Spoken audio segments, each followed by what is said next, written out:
Bismillahirrahmanirrahim. Kemudian yang ketiga, yang memberikan syafaat pada hari kiamat nanti adalah para nabi, ya. Jadi seluruh nabi itu memberikan syafaat dan juga para malaikat, ya. Malaikat-malaikat itu nanti akan memberikan syafaat untuk orang-orang yang beriman, ya.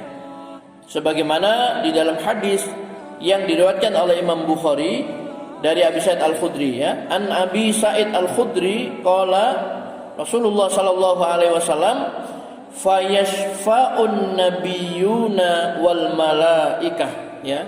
Dari Abu Sa'id Al-Khudri radhiyallahu an, Rasulullah SAW bersabda, lalu para nabi memberi syafaat dan juga para malaikat, ya. Hadis riwayat Bukhari, ya. Para nabi akan memberikan syafaat, para malaikat juga akan memberikan syafaat, ya, kepada orang-orang yang ada iman di dalam hatinya, ya. Mereka tidak menyekutukan Allah Subhanahu wa taala. Termasuk umat-umat terdahulu, ya. Umatnya Nabi Musa, umatnya Nabi Isa alaihissalam, ya, yang beriman tidak menyekutukan Allah, ya, itu mereka akan mendapatkan apa? Syafaat dari para nabi dan juga para malaikat. Yang keempat, masyarakat muslimin rahimakumullah, yaitu Nabiullah Ibrahim alaihissalam, ya. Khusus ini disebutkan Nabi Ibrahim alaihissalam, ya. Dari Huzaifah radhiyallahu an, Nabi sallallahu alaihi wasallam bersabda, Ibrahim berkata pada hari kiamat, wahai Rabbku. Lalu Allah berfirman, ada apa? Ibrahim berkata, wahai Rabbku, aku telah membuat keturunanku terbakar. Lalu Allah berfirman, keluarkan dari neraka siapa saja yang kamu dapati masih memiliki iman, walaupun sebesar debu atau sebesar biji gandum. Hadis riwayat Ibnu Hibban, ya. Dan oleh Syu'aib Al-Arnaud, ya, sanadnya dinyatakan sahih, ya. Jadi sanad di sini sahih kata beliau, ya. Jadi Nabi Ibrahim nanti akan disuruh oleh Allah, keluarkan dari neraka siapa saja yang kamu dapati masih memiliki iman walaupun sebesar debu atau sebesar biji gandum. Keluarkan mereka dari neraka. Tentu yang dikenal oleh Nabi Ibrahim alaihissalam, ya. Nah, seperti itu. Kemudian yang kelima adalah as-siddiqin. As-siddiqin. Rasulullah SAW bersabda, "Tsumma yuqalu ud'u as-siddiqin fayashfa'un." Kemudian dikatakan, panggillah orang-orang as-siddiqin. Lalu mereka pun diberi izin untuk memberikan syafaat. Hadis riwayat Bukhari, ya. Siapa siddiqin itu?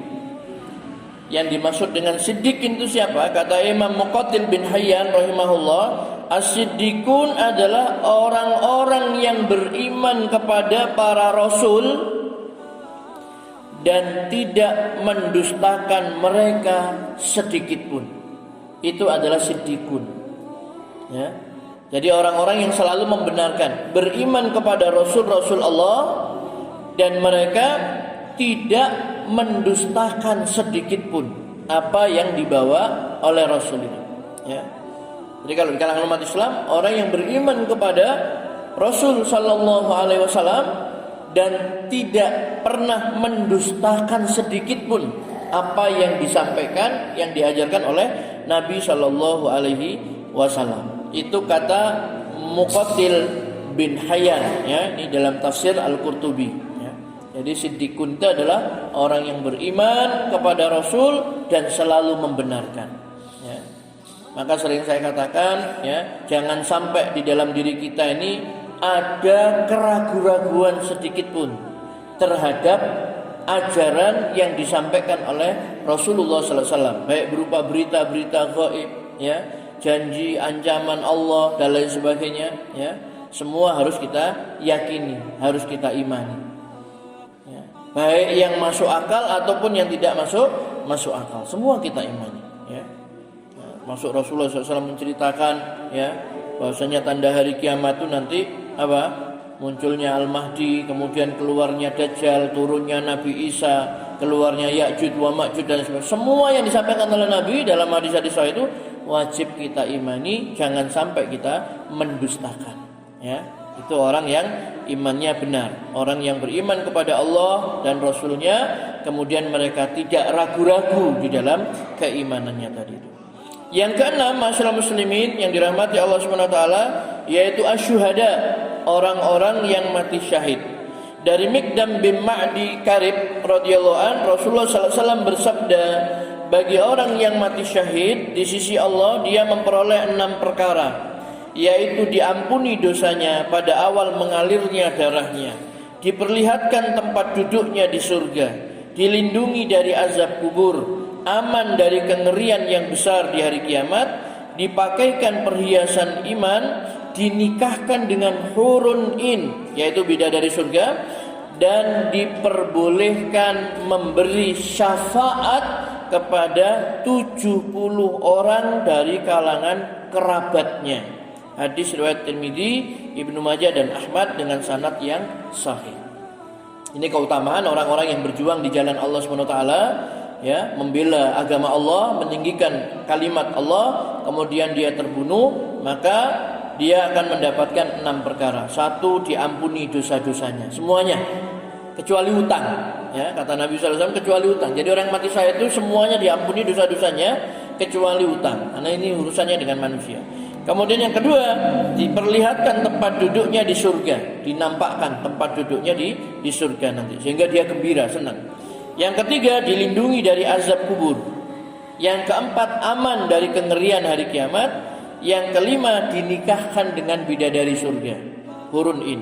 Dan yang keenam, dia diperkenankan untuk memberi syafaat, ya, memberi syafaat kepada 70 orang dari kalangan kerabatnya, istrinya, anaknya, ayahnya, mungkin ya, kakeknya, mungkin ponaannya, pamannya dan lain sebagainya. 70 orang, ya. Jadi ini dalil yang menunjukkan bahwasanya orang mati syahid bisa memberikan syafaat, tentu dengan izin Allah. Yang diberi syafaat itu orang-orang yang beriman, ya, begitu.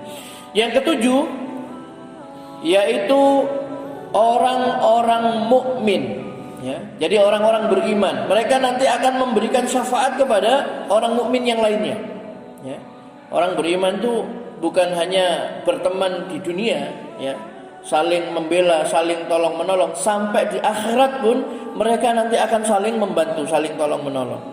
Rasulullah SAW bersabda, dan apabila mereka orang-orang mukmin melihat bahwa diri mereka telah selamat, maksudnya dia sudah pasti akan masuk surga, mereka berkata tentang saudara-saudara mereka, wahai Rabb kami, tolonglah saudara-saudara kami, mereka dahulu sholat, puasa dan berbuat kebaikan bersama kami.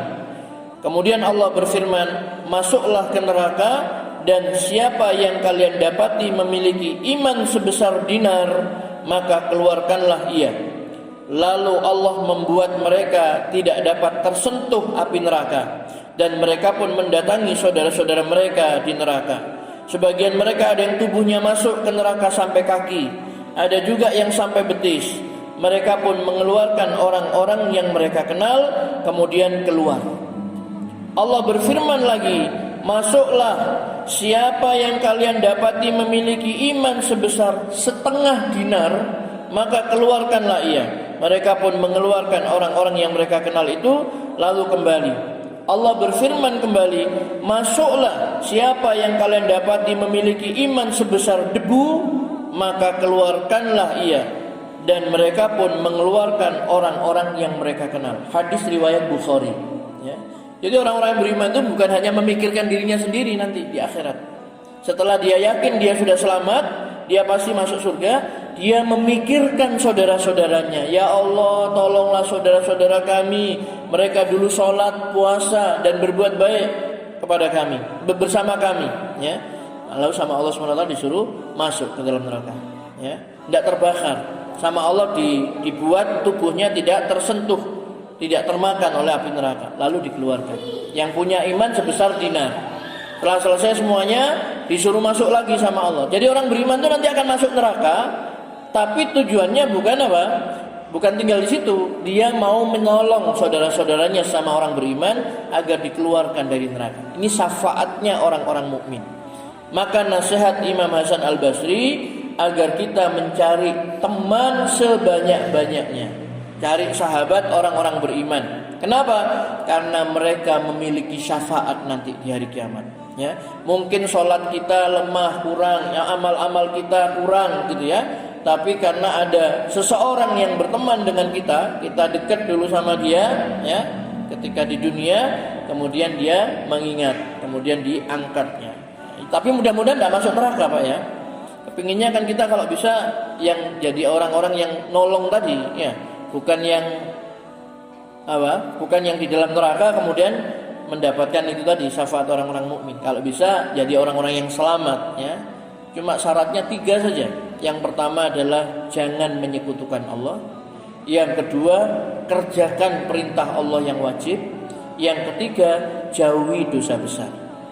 Kalau 3 hal ini sudah dilakukan, aman ya. Tidak menyekutukan Allah, melaksanakan perintah Allah yang wajib, dan menjauhi dosa-dosa besar. Ya, seperti itu.